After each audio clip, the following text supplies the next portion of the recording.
కొంచెం కూడా ఏమైనా వాడలు పట్టుకొని తిరుగుడే సరిపోతుంది.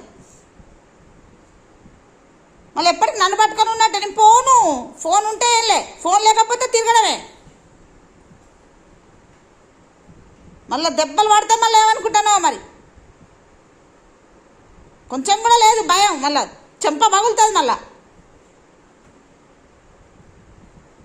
ఎక్కడ తిరుగుతానో అక్కడికే పో.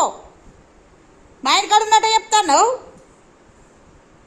మళ్ళీ ఏమన్నా వాళ్ళు కూడా ఒకటి నీకు నాడు. ఏది ముఖం చూపి ఒకసారి, నీ ముఖం ఎట్టుందో చూపి. నీకు ఎన్నిసార్లు స్నానం చేపిస్తారు రోజుకు? నీ ముఖం చూపి ఒకసారి, నీ ముఖం చూపి ఇటు నాకు చూపి. నీకు పొద్దున చేయించిన, మధ్యాహ్నం చేయించిన, ఇప్పటివరకు నీ ఫేస్ ఎట్టుందో చూపి నాకు ఒకసారి. చూపి ఇటు చూపి. అట్లనేనా?